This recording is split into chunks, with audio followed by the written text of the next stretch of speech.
Alright, so let's now move quickly to the first topic for today. Let's begin it and let's see how it goes.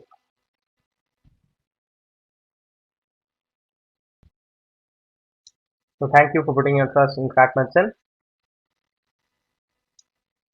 As Ferdinand Poch would say, most powerful weapon on the earth is human soul on fire. So let's start the journey here. So the first topic, pneumothorax. You can expect one or two questions in your both papers on the day of exam. So let's quickly go through what is a pneumothorax. All of you know the definition, that is refers to the accumulation of air in the pleural space. But that's not important. What exactly is important is what MRCP will test you on. But let's learn some basics of pneumothorax first. So this is your lung, a very beautiful representation of it. And this over here is your pleura, right? So you have basically two layers, which you might know. The first one is, the second one is. The one closer to the lung, radial pleura. One closer to the body surface is called visceral pleura.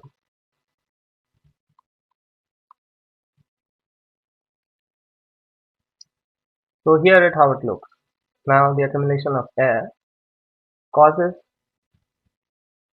the lungs to shrink.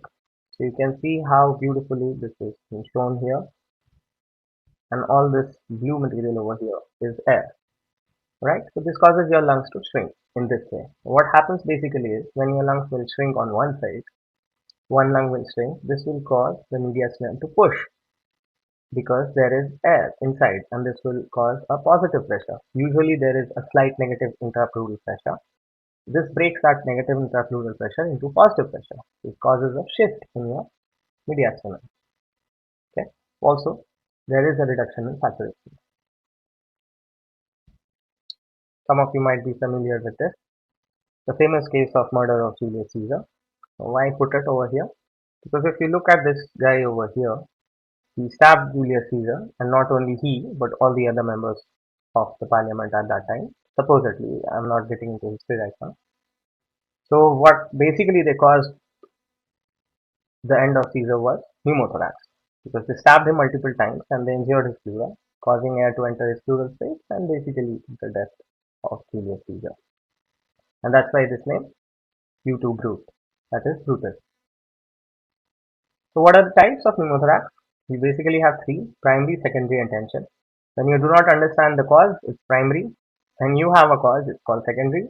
And tension is the one that you need to take tension about, because this is the one which is the most common cause of mortality in pneumothorax, and you will also be tested on this one more frequently than the other one because it is a medical emergency. Like I said, no clear identifiable causes for primary pneumothorax. Usually you will find young, thin, tall man. Okay, so male is important over here. Usually 20 to 25-year-old male, usually smokers. So what they have is primarily bulle. So I'll talk about that in some time. The secondary causes would be iatrogenic, chromatic, and lung pathology. Some pre-existing lung pathologies you need to understand, and they are COPD, most importantly, cystic fibrosis, granulomatous inflammation, necrotizing pneumonia, pulmonary fibrosis. Okay, so you might think that fibrosis will not cause, but yes, fibrosis will also cause pneumothorax. Eosinophilic diseases, sarcoidosis, and endometriosis. Endometriosis also causes pneumothorax in a cyclical way. Now, what is tension pneumothorax? When there is mediastinal shift and there is hemodynamic compromise, because the shift of the lung causes your heart to have less space. The overall space for the heart is reduced in the mediastinum. So it causes a hemodynamic compromise. It's a medical emergency, and that is why you need to diagnose it very quickly. You need to be on the lookout, and it's a bit difficult to diagnose exactly on a chest X-ray, but we'll talk about it and learn how to diagnose a pneumothorax. Alright. Clinical features: how the patient will present to you. Acute onset of chest pain and shortness of breath. SOB and chest pain, one of the differential diagnoses is pneumothorax. You will also have tachycardia. We just now discussed about compression of the heart. decreased breath sounds on the side of pneumothorax, on the affected side.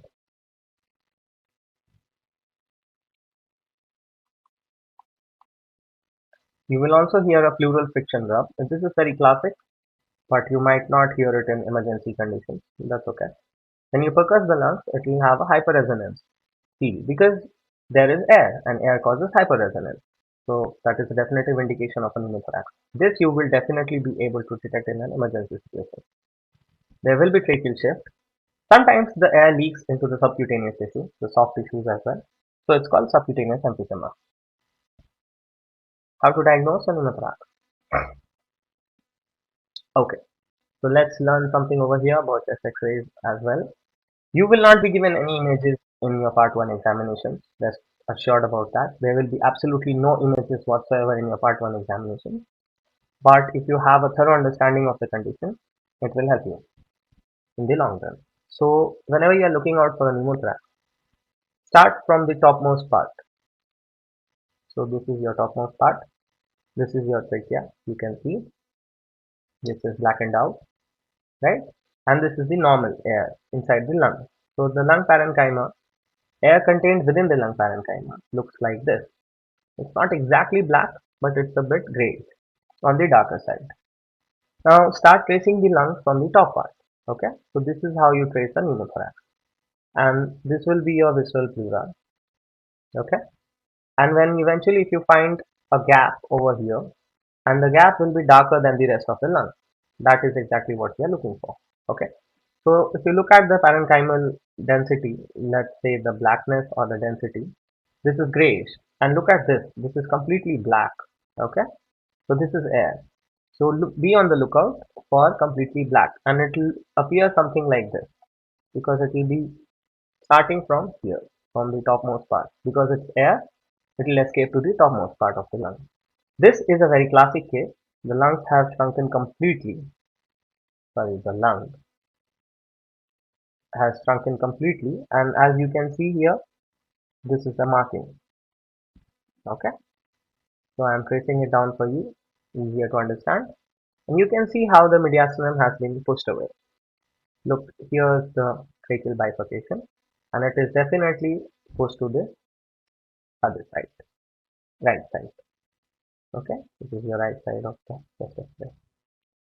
Alright, also be on the lookout. You can also have sometimes hemothorax contained within this. So you will have fluid collected over here. You may not definitely be sure if it's a hemothorax or not, but you can have fluid collection on the basal side. So that is also there sometimes. Let's have another look. I hope this is clear. Detecting a pneumothorax can be a little tricky and difficult. That's why I have shown you the most exaggerated picture over here, so you understand it easily. Yes, so this is the one where you can see, look at the margins. Here is the margin. Okay, so this is how you trace. See, this is the lung parenchyma. Alright, and this is the normal side. Sometimes the margin of scapula can be confusing, but if you trace it from behind and it's perfectly in a straight line, that is usually the margin of scapula. Don't get confused, and pneumothorax will usually start from this area, the topmost part of the lung. Okay, so that's how you detect it. Let's go through some CT images. Now this is exactly what we are talking of. It's called a bulle, a bulla, or pluralis bulle. So these are the ones that they rupture, and eventually this will rupture and give rise to air in the pleural space. So these are the ones that are the cause of primary pneumothorax mostly in young, thin male smokers usually. Okay, so that's how you detect it. A beautiful CT image over here. Okay, another one for you to check. As you can see, the first thing that you can see over here is completely blacked out. So definitely there is a pneumothorax. The trachea is shifted in this way. So definitely there is a pneumothorax. And also you can see this marking. What is this marking? Yes, you're right. This is an intercostal drain, an ICD or a chest drain. This has been put in place, and this is your radiological marker. It has markings on it so that you can detect the location or the placement of the chest drain, whether it is correct or not. So this is your normal side of the lung, and this is your collapsed lung. Alright. and this is your air.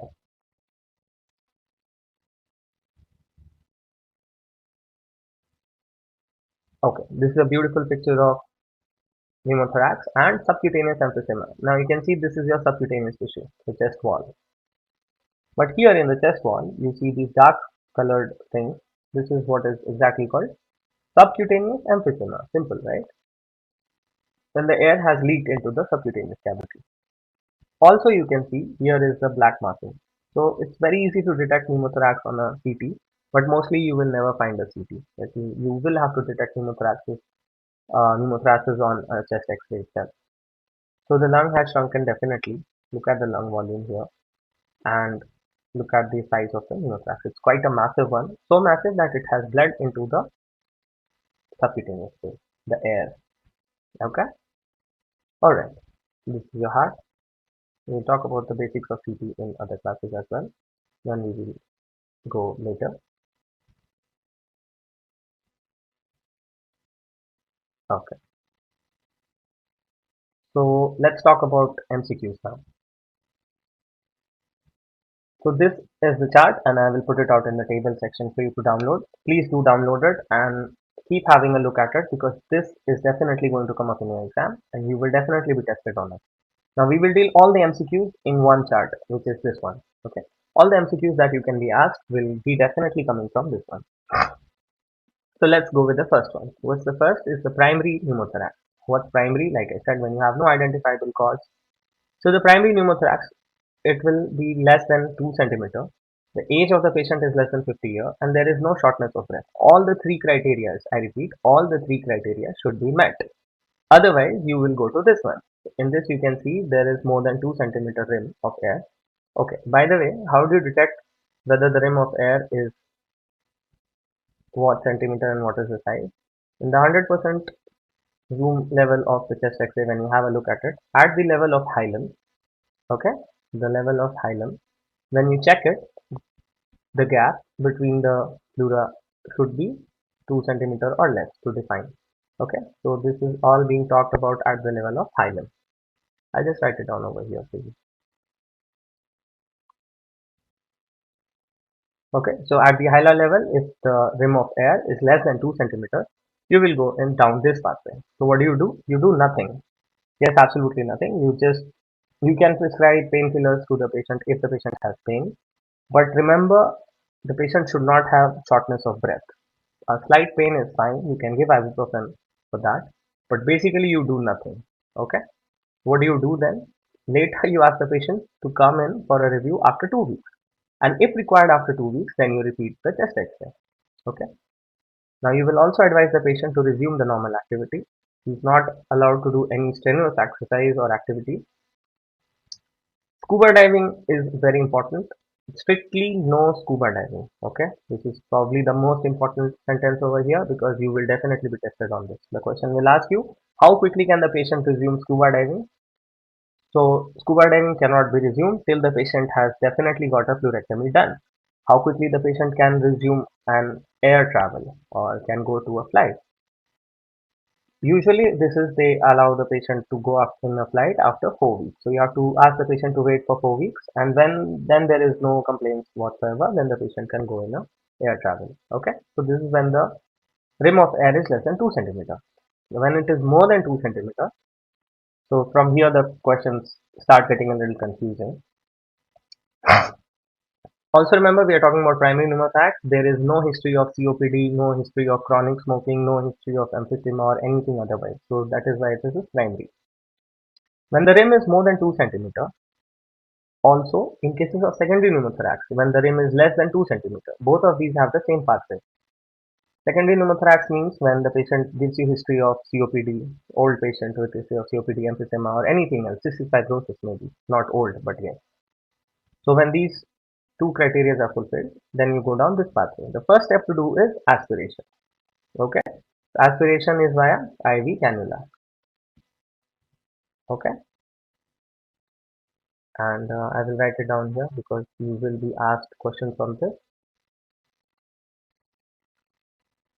What is the size? The size would be 14 to 16 G. Okay, So you will try aspiration first. If the aspiration is successful, like when you do the repeat chest X-ray and the rim of air has reduced to less than 2 centimeters, that is your marker for success. You go to this thing. You ask the patient to do the same thing again. If it is unsuccessful and you have made more than one attempt, that is, you have made at least 2 attempts, then you go down to inserting an intercostal chest drain. Okay. Now, when you put an intercostal chest drain, there will be either re-expansion of the lungs and then there will be no bubbling. No bubbling indicates that the air has stopped leaking from the lungs. So then you again ask the patient to resume normal activity. Okay, so basically the patient is treated in this case. But if there is still bubbling after 2 to 3 days in the jar that you have put, the ICD is basically water sealed. So the water seal will show bubbling. Okay, it will move with respiration, and there can be other causes also of the water seal not moving up and down with respiration. That is kinking of the ICD. The ICD can get kinked and the jar can stop showing signs of movement of water. So basically you have to keep in mind that also. So even after 2 to 3 days, if there is bubbling, then you have to contact the surgical team. Okay, we'll get here quickly. Now last one is secondary pneumothorax, which is larger than 2 centimeters. So in this question, when it mentions clearly that this is a secondary case and the size of the pneumothorax is more than 2 centimeters, you directly go to the ICD step. You bypass the aspiration step. Okay, you put an ICD. Or if the patient presents to you directly with tension pneumothorax, then also you go to the ICD step. And then the same thing again. And now comes recurrent pneumothorax more than 2 times. Now there is a patient, let's say 65-year-old, is coming to you twice or thrice and continuously having pneumothorax one after the another, then you refer them to the surgical team. What is VATS? That is video assisted thoracoscopic surgery. Right? Now what will you do with VATS? You will basically do a pleurectomy.